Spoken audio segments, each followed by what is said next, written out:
నిరుద్యోగులపై లాఠీచార్జ్, అశోక్ నగర్లో కాంగ్రెస్ సర్కార్ దమనకాండ. ఉద్యోగాలు కోరడమే నేరంగా చూస్తున్న రేవంత్ సర్కార్, కొలువులు లేవన్న మంత్రి.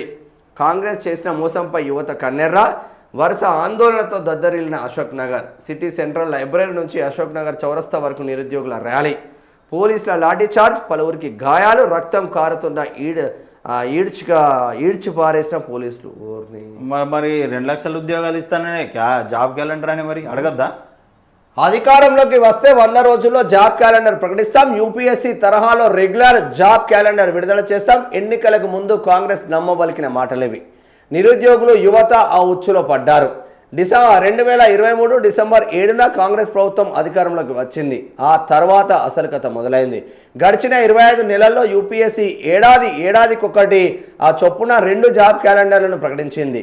ఆ రేవంత్ సర్కార్ మాత్రం 2024 ఆగస్టులో ఏ వివరాలు లేని మొక్కుబడి క్యాలెండర్ ప్రకటించి చేతులు దులుపుకున్నది. తర్వాత కొలువులు భర్తీ లేదు, మరో జాబ్ క్యాలెండర్ ఊసే లేదు. ఇదేమని ప్రశ్నించిన నిరుద్యోగులపై ప్రభుత్వం నిర్బంధాన్ని ప్రయోగిస్తున్నది. వీపులు చిట్లేలా లాఠీలు జులిపిస్తున్నది. నిరుద్యోగ యువతపై పోలీసులు లాఠీలు జులిపిస్తున్నారు. ఎక్కడికక్కడ ఈడ్చి పడేశారు.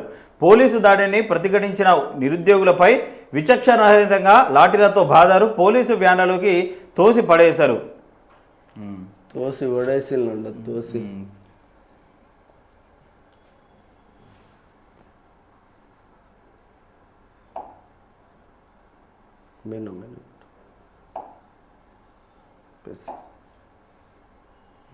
తోసి పడేసిరట.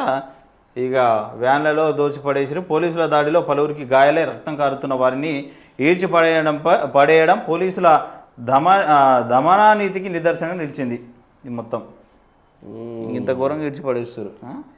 ఇక మొత్తం మీద ఏమైందో తెలుస్తలేదు కానీ సంవత్సరానికి 2 లక్షల ఉద్యోగాలు ఇస్తా అంటే రేవంత్ రెడ్డి జాబ్ క్యాలెండర్ అంటే బీసీ సప్లాన్ అండి, బీసీ రిజర్వేషన్ అండి, కామారెడ్డి డిక్లరేషన్ అది అటేవా, నిరుద్యోగులకు ఇచ్చింది ఇది ఇటేవా. ఇప్పుడు మీరు ఏమైంది రేవంత్ రెడ్డి గారు ఏం చేసినావంటే నువ్వేం చేసినావంటే టీఆర్ఎస్ ఏం చేయలేదు కాబట్టి వాళ్ళని బొందబెట్టి నిన్ను గెలిపించింది. నువ్వేదో చేస్తావు, నువ్వేదో పీకి కట్టలు కడతావని నిన్ను గెలిపించింది. నిన్ను గెలిపిస్తే నువ్వేం చేస్తున్నావు? మొత్తం భూముల మీద పడ్డావు. రియల్ ఎస్టేట్ మీద మీకు మంచి అవగాహన ఉంది కాబట్టి ఏ భూమి ఏ లిటికేషన్లు ఉన్నది ఆ లిటికేషన్ల మీద మీ అన్నదమ్ములు వాళ్తున్నారు. సీఎం సోదరులు ఆ భూమి మీద ఉన్నారంటే అటువైపు ఎవడు పోతలేడు. ఇక మళ్ళీ ఎందుకు వచ్చిన గోలా అని అంతే కదా.